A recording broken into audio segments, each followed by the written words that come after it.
ਹਾਂਜੀ ਉਹ ਖਲੋਇਓ ਮੈਨੂੰ ਤਾਂ ਲੰਘ ਲੈਣ ਬੜੇ ਕਾਲੇ ਜੇ ਇਹ ਚਿੱਕੜ ਚ ਇੰਨਾ ਭਜਾਂਦੇ ਇੱਥੋਂ ਨਗਾਓ ਹਾਂ ਇੱਧਰ ਨੂੰ ਤੇ ਨਾ ਚੜਾਉਣ ਤੇ ਜੇ ਮੈਂ ਇੱਥੋਂ ਵੀ ਲਗਾ ਦਿੱਤੀ ਤੇ ਲੱਗ ਗਈ ਗੱਡੀ ਲੱਗ ਗਈ ਨਗਾਓ ਜੀ ਗੱਡੀ ਮੈਂ ਪਰਾਡੋ ਲੈਣੀ ਜੇ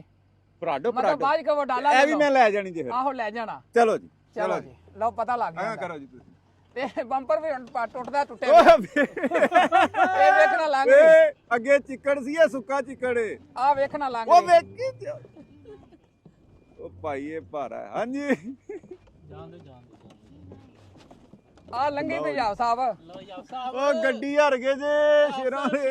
ਆ ਗੱਡੀ ਹਰ ਗਿਆ ਜਾਓ ਸਾਹਿਬ ਅੱਜ ਪੈਦਲ ਹੀ ਜਾਣਾ ਪੈਣਾ ਆਵੇ ਤੇ ਕਾਸੀ ਬਣੀ ਹਾਂਜੀ ਆ ਗਏ ਗੱਡੀ ਦੀ ਚਾਬੀ ਭਾਈ ਇਹ ਤਗੜਾ ਹੈ ਭਾਰਾ ਹੈ ਹੈ ਆਈ ਕਿ ਨਹੀਂ ਚੱਸ ਲੋ ਯਾਬ ਸਾਹਿਬ ਆਇਓ ਥੱਲੇ ਇਹ ਹੁਣ ਗੱਡੀ ਕਿਹੜੀ ਦੇਣੀ ਜੀ ਸਾਨੂੰ ਐ ਕਿ ਉਹ ਪਿਛਲੀ ਇਹ ਮੈਂ ਲੈਲਨ ਦੀ ਗੱਡੀ ਦੀ ਗੱਲ ਕੀਤੀ ਖਿਡੌਣੇ ਵਾਲੀ ਉਹ ਖੁਦਾ ਦਾ ਨਾਂ ਜੇ ਚੌਲ ਸਾਹਿਬ ਤੁਸੀਂ ਫੈਸਲਾ ਕਰੋ ਸਾਡਾ ਅਸੀਂ ਤਾਂ ਥੱਲੇ ਆਓ ਨਾ ਜਰਾ ਥੱਲੇ ਆਓ ਨਾ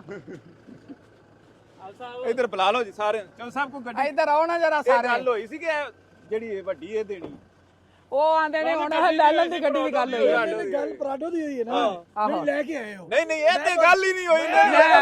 ਨਹੀਂ